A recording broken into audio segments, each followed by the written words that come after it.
Good evening, everybody, and welcome to the Loco Leeds football channel. I'm here as your host, Luke Cornier, here with Jinder Jade for another episode of The Score. Now, today on The Score, we've got a couple of things to talk about because there's two games, a Leicester City result, the Everton FC result. We're going to go on to talk about our latest form, what these two fixtures mean for the season as a whole and for our current performance. We're going to talk about the transfers, and we're going to end off on a little note. So, Jinder, welcome to the stream. Hello, Luke. How are you doing, mate? You okay? Yeah, very well. Yeah, it's nice to be back onto the stream and get going once more. It's been a longer couple of games, hasn't it? It has. We've got a lot to get through this in this episode. So a big welcome to everybody who is joining us on various social media platforms. El Loco football channel with Leeds Plus today. Okay? Doing a stream on Friday. The pubs are closed. Yeah. The pubs are closed, but we are here and talking. I've got my water.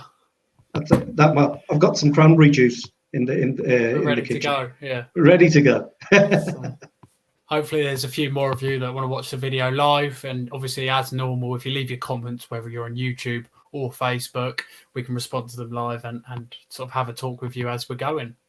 That's it. That's what it's about. Audience interaction. That's what we want. Mm-hmm. So let's start off and talk about our current result against Leicester City. What do you think about the result? Are you happy? I was very happy on Sunday. It feels such a long time away, a long time ago, shall I say. I thought Leeds put a fantastic performance, and especially against a top four team, because at that time, I think Leicester was still in the top four, and to play the way Leeds United did, it was just a fantastic performance. Yeah. You know, they were great in all areas, and I thought the boys played excellent. And Marcelo Bielsa really sort of taught Leicester City a bit of a lesson after, you know, they beat us 4-1. So it was good to get a bit of revenge on the Foxes. Definitely, it was a well-needed result, wasn't it, as well, especially against such a strong club. They're in incredible form. This club were looking to... Were they third at the time playing us? They were third in the Premier League. I think so. Yeah, could be third or fourth. They were definitely high up in there, and they still are. I think they bounced back in the midweek with a victory. So that was a good result and a good way to start the week off, actually, for Leeds. Definitely. I think something that's really important about the Leicester game in particular was the fact that Leicester scored first, and we went on not just to equalise or not just to score a following goal if it was 2-1 to score an equaliser. Then they scored the first goal of the match. We went on to win it. So 13th minute they scored, give it 2 minutes later, and we went and absolutely washed them away. I think that's phenomenal. Yeah, I mean, like I said, I mean, the standout performers, I mean, everybody's raving about Rafinha, and rightly so, because, you know, that guy's just quality on the pitch, isn't he?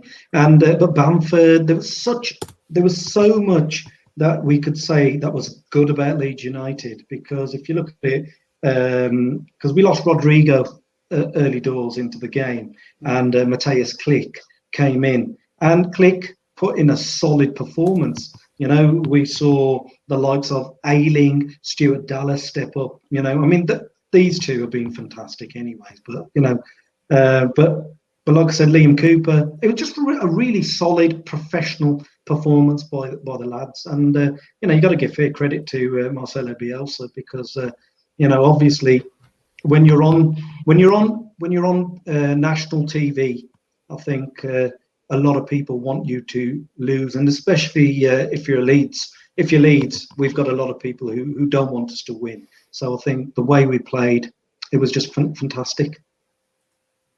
I'd have to completely agree with you there. The quality from each of the players that were involved, it was definitely a team effort. And to take one of the goals into account, the goal at the end, the assist from Patrick Bamford, proper Leeds United goal, the way it should be. It was an assist from him across to Harrison. The closing minutes of the game wasn't necessary. Could have gone for his another goal, and he could have really sealed the deal himself. But it was the fact that he didn't take that risk to put Leeds United in a position where Leicester could still come back and equalise. He made sure that the result was worth more than his own personal performance there. So. Yeah, I mean, I think the way Bamford plays, he's such a unselfish player. He works so hard for the team, and that is a credit to Patrick Bamford for just laying it on, because, you know, striker's instinct is to go for the goal. And actually, in his post-match interview, he did say that just in case he had missed it, he wanted to seal the deal and just square it to Harrison. So it was an open goal for Jack to, you know, just to knock in. And, you know, he thought about the team first. And not many Premier League players would actually do that, and especially strikers, because they're very selfish. So greedy. But this is the humility that has been instilled, the team spirit that's been instilled by Marcelo Bielsa and the coaching staff. That you know, we don't argue with referees. We don't make any excuses if we lose. You know, we don't make any excuses if we win. But you know, we're just a nice, honest team who just go about playing football the right way, and you know, that's credit to the coaching team and Marcelo Bielsa especially. Completely, yeah, I would have to completely agree with you there. It shows the way that Marcelo Bielsa teaches these boys. It's not just about playing the football. It's a personality. It's a character. It's who makes the club who we are. It's very Absolutely. much as part of Leeds United, and to see it in a way that we idolise it from the 70s and the 90s, and we think, okay, this is Leeds United. Maybe we're changing now. We haven't been out of we have been out of the top flight for 16 years, but to see that we're still the same team in character and strength, it's not something you see in a lot of Premier League teams even today. It's phenomenal.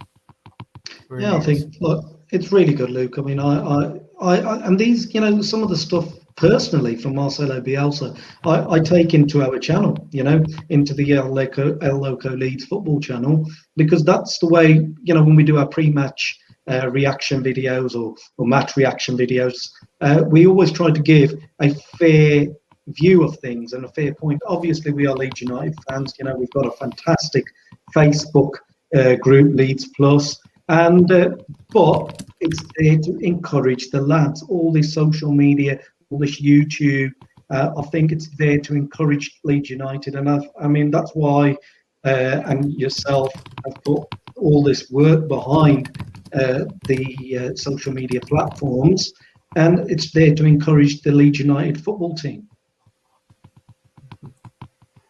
Yeah, that's definitely it. It goes far beyond just a club, doesn't it? It's a community. It's a way of life, even to many people, especially me and for you as well. So it's nice, really.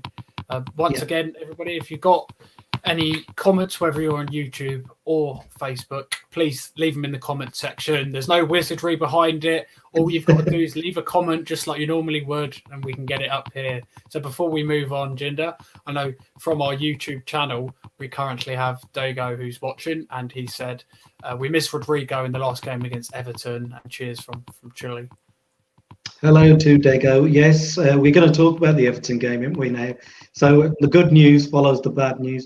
We did miss Rodrigo in the Everton game, Dago, and you know, he's a player that's really who's really coming into form, and unfortunately he's picked up that injury, and you could see the kind of miss of Rodrigo in the Everton game, because he just brings another dimension to our football play and the way Leeds play. So Rodrigo was missed. Yes, definitely.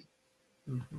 Yeah, I think that's a fair statement to make, especially, you know, there may be some substitutes that we can put in for him. You got Tyler Roberts there, but really the role now is Rodrigo's. I think he plays a very specific kind of football. He's a little bit harsh, a little bit rough, but he still brings that Spanish finesse to the game that maybe we can't get from other players. He's very, very tactical, very creating chances.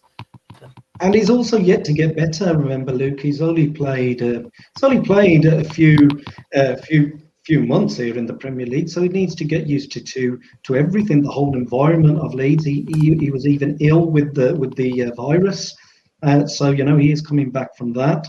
And it does take time to just get yourselves up to speed with the Premier League, because Premier League, the way we play football, it's on another speed level, isn't it? The Premier League.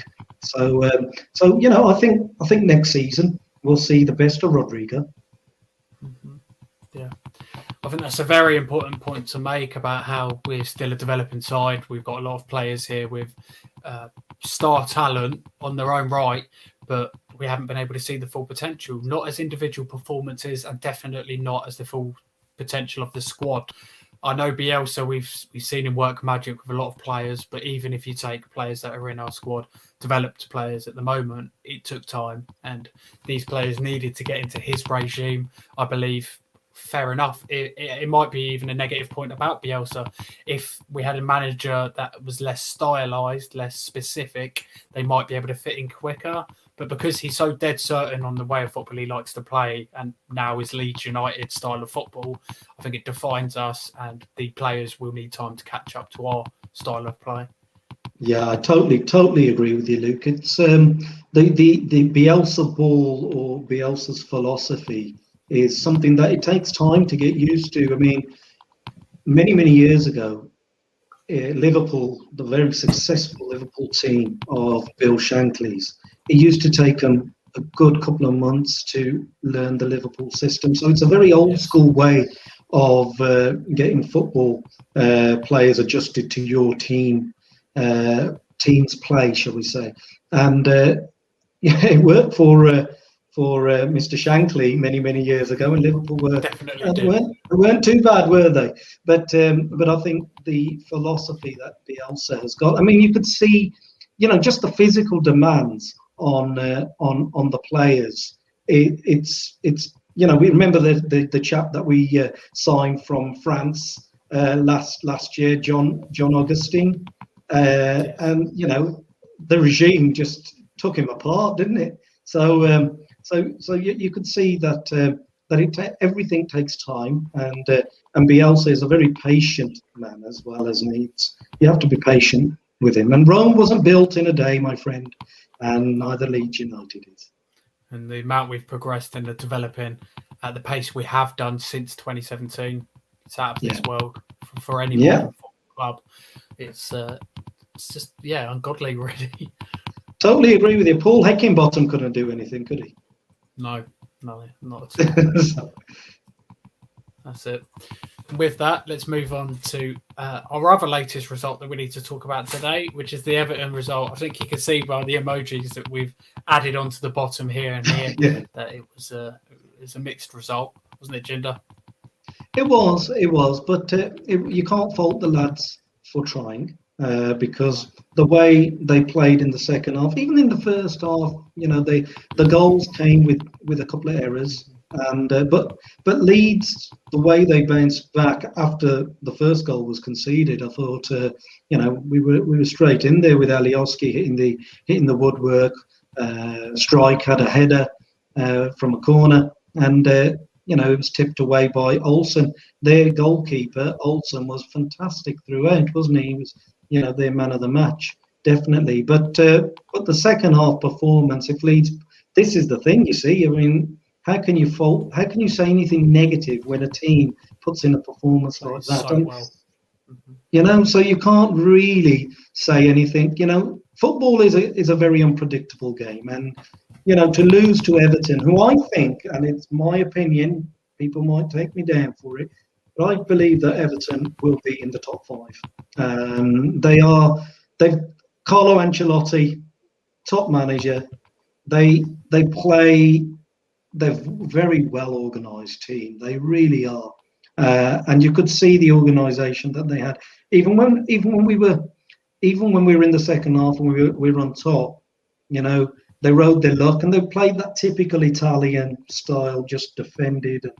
When they had their chance, and their players, you could see. Look at the amount of quality that they had in their squad. We had a couple of our young lads.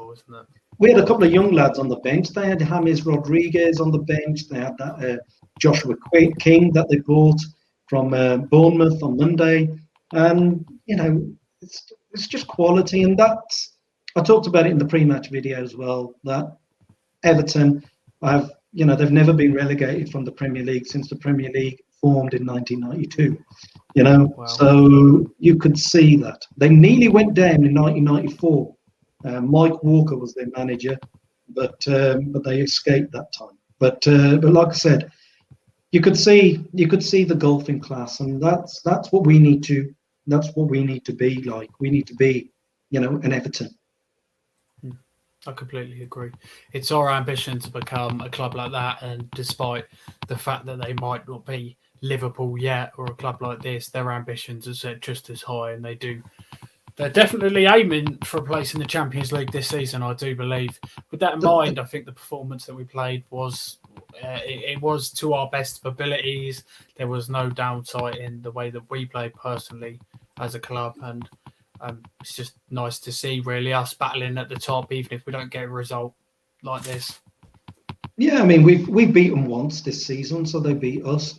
And but one thing I would like to say is, I mean, I don't know whether you remember, on the 75th minute in the game, Liam Cooper makes a fantastic tackle on Dominic Calvert-Lewin, because poor old Liam, he gets a torrid time on certain radio stations and social media networks and this, that, the other.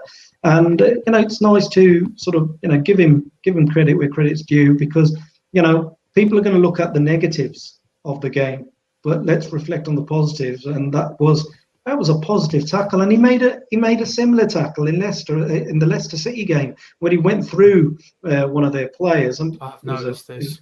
It was a tackle that was spot on, but a very important tackle. So sometimes we sometimes, as fans, and I understand the frustration that we all have, that we want to be there At the top. Unfortunately, we're not there. We're just not there.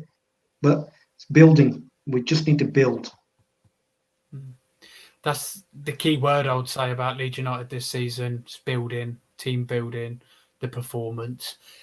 Considering the side that we have been in the past 3-4 years, it's such recent memory with this mania that's going on with the club at the moment. I think people do really forget. Remember watching Leeds United in 2016-17? Because I do, and it wasn't very good. It wasn't very enjoyable, but we did it anyway. So let's just pray to Marcelo Bielsa that he stays for a few more seasons, because if we're playing anything like we did against Everton here, the result doesn't matter, because we keep playing like this and we will get the results. It was luck, I believe. And you play this game against the exact same game against Crystal Palace, we're going to beat them. So I'm not worried there. What do you think, Jinder? I totally agree with you, because look, Crystal Palace is going to be a totally different game compared to Everton. Everton was a completely different game to Leicester. Out of the three teams, obviously Everton would be the hardest team. I thought they were even harder than Leicester City, so on paper, and plus we owe them a bit of a smacking, shall we say? We need to beat Crystal Palace, and those are our games. If where we are now, 11th, we're top of that bottom tier, of the table. So if we beat Crystal Palace, that just solidifies our position in the number 11 spot, doesn't it, really, Luke? And what were your thoughts on the pitch, Luke? We were slipping and sliding all over the place. Yes, we were. It was mixed. Me and you had some great hopes, some great ambitions in our mind about how the pitch would really solve the performance that we saw the week before. But seeing the performance against Everton, it was worrying. The pitch still seemed like it was picking up a lot of water. I don't know. I know they haven't fixed the drainage system. We're still due for our major refit at the end of the season. But considering we were using the grass which was bought for, made for, and intended for Tottenham Hotspur Stadium, arguably one of the best football stadiums in the world, it didn't live up to my expectations. Yes. What did you think, Jinder? After all, it's a London pitch, isn't it? A lot of people were commenting.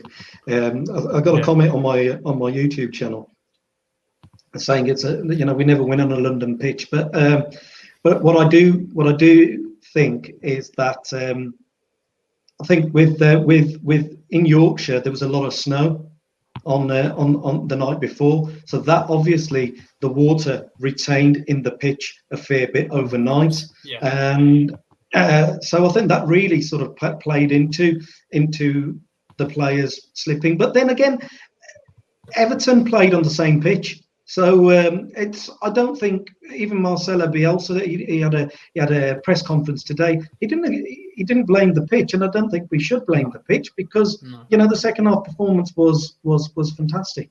But maybe longer studs the boys need to use. But I'm not well, that's it. High heels, maybe, I don't know. But it is what it is, and it takes a couple of days, a couple of weeks, to bed in. Maybe the pitch does. That's right. So before following on, Jinder, into our next topic of conversation for tonight's live stream, which is of course our latest form, we've got a few more comments here to go through.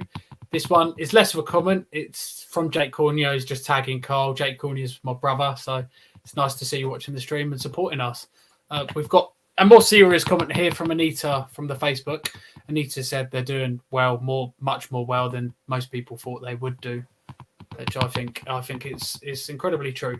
If you're not a Leeds United fan, or if you're an international fan, people forget the wide breadth of fans that Premier League football has. It's an English sport and it's an English league, but really you're talking about the most watched international sports in league in the entire world. I've been on holidays in Spain, in deserts, in jungles, no matter where, I've still been able to watch a Premier League game. And so to see people from across the world that maybe don't know who Leeds United are anymore, don't know about the 70s, the 80s, the 90s, new fans that only get to watch the Premier League. You forget there's no championship abroad. It's usually Premier League. To see them give us as much praise as, to be fair, we do deserve, it's lovely to see, isn't it? So yeah, I absolutely agree with you, Luke. And it's so nice when we've got that sort of international following. I mean, I remember I went to Spain a few years ago. Well, no, actually not a few years ago, 2019, and went to a place called Alicante. I was wearing my Leeds United shirt, and some lovely Spanish person says to me, "Marcelo Bielsa, El Loco," and I think just linked in with Marcelo Bielsa has given us that international recognition, and everybody's favourite second team is Leeds United in England, but especially in Argentina we're loved. In Chile as well. I mean, I can just see, Dego is just put in another comment as well. Gurdeep has also joined us, and he says, thoughts on Rafinha, lads? I think he's the perfect winger, making forward passes. Now, that's something brilliant as well because he's a Brazilian lad. And I think Rafinha is a magnificent player. He's that quality that we needed in the Premier League. And, we need to keep a hold of him in the summer. I've got a terrible feeling that, because the vultures do come. As soon as we get a player who's half decent, the vultures scour around. Some clubs would be willing to pay almost as much as Leeds United's entire club worth for a player like that. So you're right, we do need to watch out. But for my personal opinion, Rafinha has been our golden star of the first half of this season. You would expect it from players that maybe don't get as much admiration because they've been in the squad so long. You're thinking your Dallas, your A-League, now your Bamford, phenomenal players, phenomenal performances. But Rafinha, as I said earlier, for people to take a lot of time to gel into the squad, Rafinha, apparently not. Apparently he comes straight on and he can score goals against the best in the world. Never played seriously in the Premier League, and it's not a problem for him at all. So it's very great to see. We got Dago, another comment that you mentioned earlier. Again, Everton, Leeds conceded the goals, which were set pieces and counter attacks, but we also initiated the goals from the right band. Yeah, it's becoming apparently obvious to everyone. Set pieces are something that needs to be improved. I believe the players that we brought in at the beginning of the season, Llorente and Koch, if you look at the height, the height was there, the skill was there, the international degree, the pedigree was there to defend from set pieces. So you could argue that maybe we've got the quality to not concede as many goals from set pieces and counter-attacks, but we can't use it yet. Yeah. But it's a difficult one, really, because it's a fault that we know about the club, but we don't know how to solve it, apparently. A bit stuck there, aren't we, Jinder? Yeah, we are, but you know what? We are gonna concede goals like that. Everybody knows it's our Achilles heel, the set pieces. I mean, the worrying thing is, okay, we concede from the set piece, but I don't remember scoring one from a set piece either. You know, so that's I remember many years ago from, you know, we'd get a McAllister corner and somebody will be on the end of it. You know, we were quite good from set pieces back in the day. You know, I don't know what's going on there, but look, at the end of the day, it's going to happen. The way Leeds' expansive football style is, it will be one of them that, you know, we are going to lose cheap goals, you know, because we are sort of gung-ho and attacking football, and you know, that's the way we play, and you know, we have to take the rough with the smooth. Yeah. With that note, Jinder, we're going to move on to the next section, which is our latest form. Now, with the last two fixtures in mind, we know there's a win there, there's a loss there. I know it looked like we're starting to maybe pick up some better form. This is not representative of the abilities or the current situation in the Leeds United squad. If you look at our current form, we sit 10th in the league out of our last 6 games. So this is a win, a loss, win, and loss. So just before the final one was another win there. If you look at Crystal Palace for our game ahead, they sit one above us in 9th in recent form. So as well as having the 3 wins there, they've also got another draw, which puts them 1 point above us. To see where we are evenly matched at the moment in both form and in the league, you could argue we've got a very good chance there. You could also say that we're still looking quite quite all over the place with our current form. We can't seem to string together fixtures, and we can't seem to string together quality results there, to be honest. But if you look at it, Luke, I totally get what you're saying, and you know, you make a good point actually about the latest form. The Premier League this year is absolutely topsy-turvy. You know, Leeds beat Leicester, and Newcastle beat Everton when we, you know, on that particular weekend, and then we lose to Everton, but we've beaten Newcastle. So it's, you know, you've got Liverpool losing to Brighton. It's just one of them. I think the Premier League this year is reminding me like the Championship of last year or the year before, because it's anybody can beat anybody on any given day. Because I believe that you haven't got the home advantage. You haven't got the fans in the stadiums. So the players are very relaxed from both clubs. No problems, no fans getting on their back. They, you know, it's a little bit more relaxed, you know. And I mean, as a performer, as a musician myself, and as a singer, if I was playing in an empty auditorium, and I have done these kind of things, we've done a couple of charity shows last year, and there was no audience there, and my performance wasn't fantastic. And so I can understand from a footballer's point of view and from a performer's point of view, if you haven't got an audience in front of you, it really does mentally, you know, do something to you. Really because all these players, they've been used to crowds from, you know, from very early ages. Yeah, it's you definitely have hit the nail on the head there, Jinder.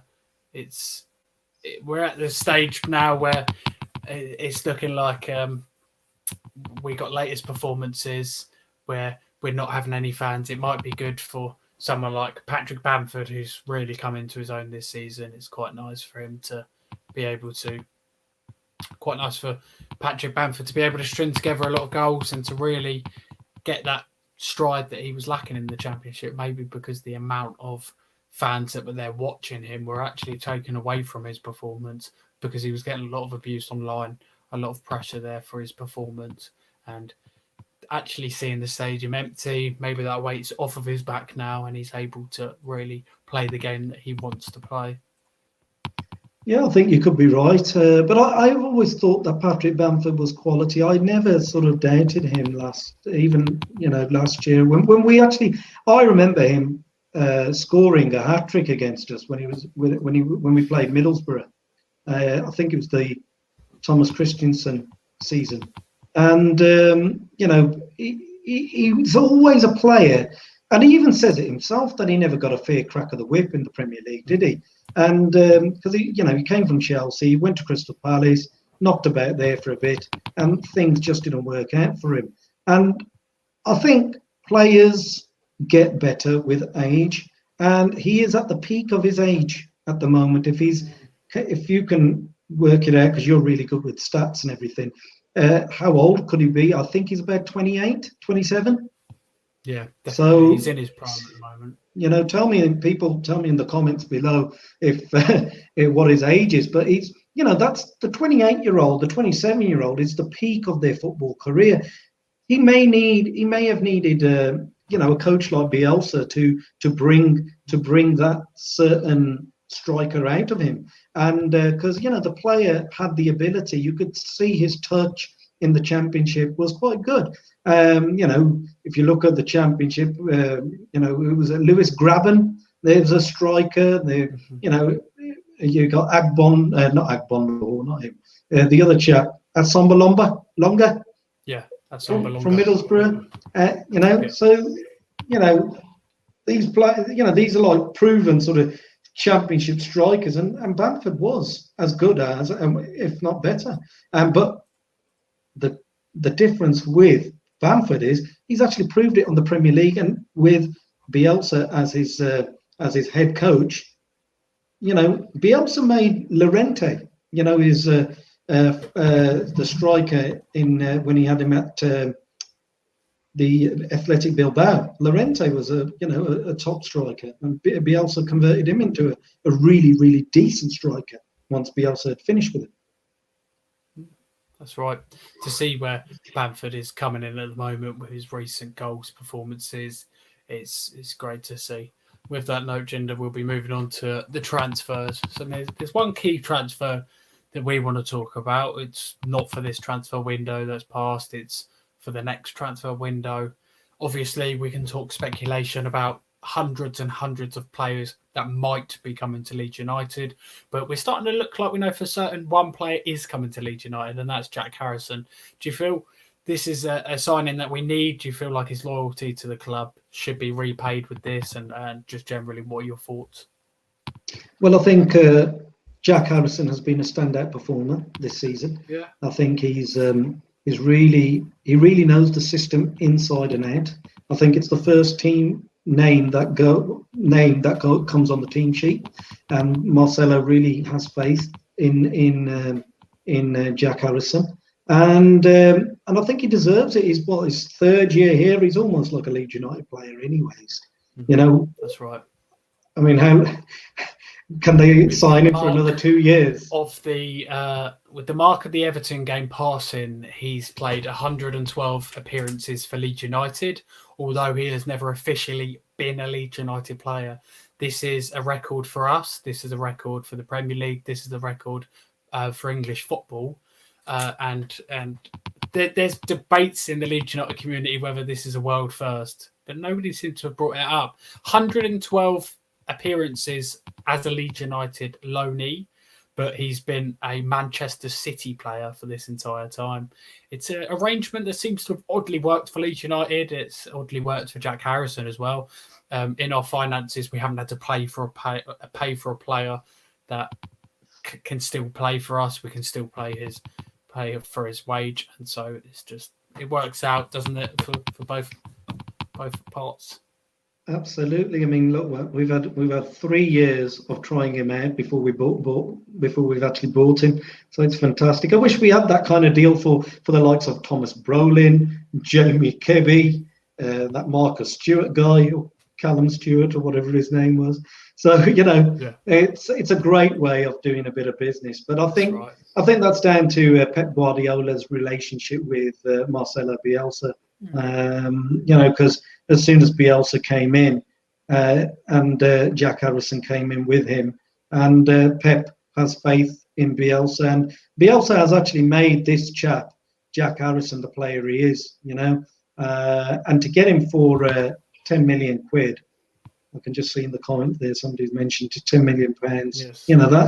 That's a steal, that is. And I mean, let's just hope Man City do actually honour the agreement, that they don't hike up the price, which I don't think they would do. No, I think it's been a very mutual agreement between Leeds United, Man City, Jack Harrison, and obviously his agent. It seems to have worked out for all parties involved. He was always there as a back burner for Man City if they needed him, but to see him really come into his own at Leeds United, they can see where his heart is, where his head is, and they can see where he now belongs. Maybe it was unfortunate for Man City. Maybe the bet didn't pay off that they would send him over to windy old Yorkshire and he would come back as a player that would have his heart set on playing for Man City. I don't know, but it's clear to us and it's clear to Jack Harrison that he's going to be playing for Leeds United, I believe, for the next 4 years potentially as a Pablo Hernandez off into the end of his career. So lovely to see him. I'm actually glad he's here because I'm trying to model my hairstyle on him now, So I probably won't go for a really short haircut, but because That's with right. the lockdown, he continues. He continues by saying there have been some rubbish players who played for the Whites. Morrison and Warnock said he would be a legend. Again, we do forget this, and we do definitely forget that.